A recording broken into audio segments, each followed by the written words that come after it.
little factoid of the day. This is my third video. This is the same can of Coke that I cracked open at the start of the first one. And that's all I've drank out of it, like maybe a quarter.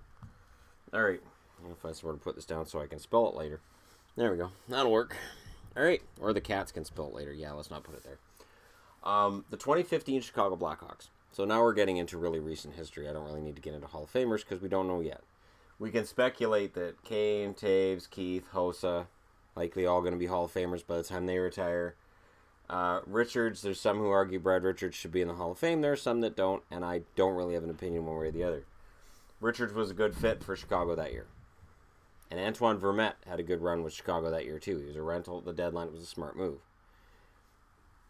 This is the Stanley Cup that is the reason why people argue that they're a modern-day dynasty.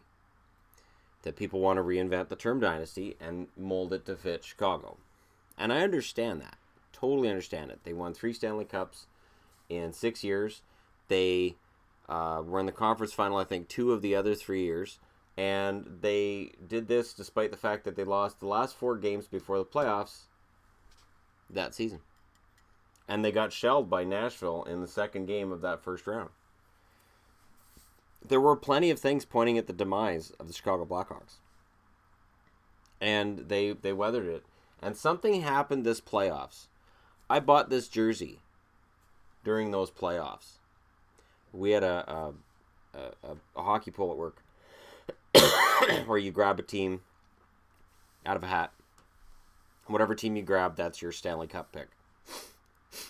The one I grabbed was Tampa.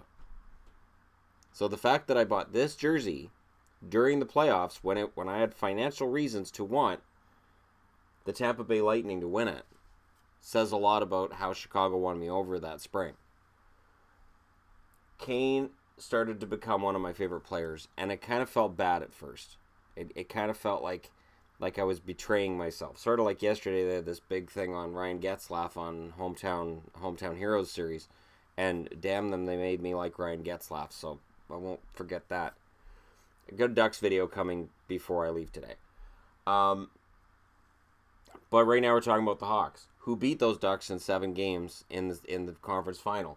Right here is where I started cheering for Chicago. When they played Anaheim and they won that series, I cheered and I danced. I was happy and I went, wait, oh God, I'm cheering for Chicago. And it just hit me. I got this jersey out of respect for what this team had done before they won that 3rd Stanley Cup, just for the fact that Kane had a lot of adversity he had to overcome off the ice that would continue even after that cup win. And, you know, there had always been rumors about Kane and whatever else, and you guys know the taxi cab bit. But he never let any of it affect him on the ice. He only got better. He had 64 points in 61 regular season games. Hossa was 3rd in scoring in the regular season with 61 points. Taves was 66. And again, going into the current season, losing Hossa is massive. Now, I don't think Hossa was going to score at a top 6 clip anyways. I think his top 6 days were over whether he'd played or not. But he gave them the kind of veteran presence that really helped propel them to those Stanley Cups. Sharp being back is good, but keep in mind, he had 43 points that year before 15 in the playoffs. Sharp plays better in the playoffs. So, regular season, I don't know that I would look for him to score these kinds of points again. I think 35 is more about where he's going to be. I could be completely wrong. Of course, here's that Andrew Shaw, and anybody who's watched my channel for more than a week knows I'm not a huge fan of Andrew Shaw. And that was part of the reason why I disliked Chicago. And Chicago won me over despite Andrew Shaw. Despite the fact that they were the team that David Boland had played for. This roster started turning into something I could cheer for. And in goal, it really shows itself with Corey Crawford, 13-6, 924 save percentage. Scott Darling, 3-1, 2.28, 936 goal save percentage. Darling also had a 936 save percentage in the regular season. Him and some goalie named Antti Ranta both had fantastic save percentages in the regular season. And Crawford's was pretty good too. So Chicago had 3 really good goaltenders, which I thought was obnoxious. The finals were really, really tight. These scores would lead you to believe that they were boring. They weren't.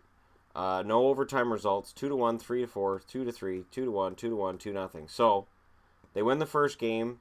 They lose the next 2. And I started kind of going, all right, I'm going to win some money at work. This is going to be great. Like, Tampa's going to win the Stanley Cup, and this is going to be great. And then they became Chicago again. There's no team over the last decade that I've watched that's able to just turn it on like Chicago. And when they do it, they're scary because you're not going to beat them. So after Game 4, anybody who's watched the Hawks enough times and seen this storyline before knew what was coming. They're down in the series, but you don't have them out. So they're going to come back and beat you. It was a great Stanley Cup final. Again, the score doesn't show just how exciting it was. This was a great series between 2 very talented teams. Relatively clean series as I remember. And it really won me over. I couldn't hate the Hawks anymore. Because the players had changed, their style had changed, and it had been long enough since they knocked out one of my favorite teams that I could... I mean, you look at who they beat out, they didn't beat anybody that's one of my favorite teams. So, there's no Vancouver, there's no Dallas, there's no Boston. So, for me, I was able to separate myself from past heartbreaks as a hockey fan and say, you know what, this is a damn good team. It's a really good team. And, they're likely the best of the generation. And it'll be a debate whether Chicago or Pittsburgh was the better. Pittsburgh repeated, Chicago did not, so you have that. But there's further between Cups 1 and 2 for Crosby's bunch than there was between Cups 1 and 2 here. So you could argue either way. I'm sure you guys will in the comment section below. Hit like and subscribe if you're browsing your way through. And thank you very much for watching. Talk to you again soon.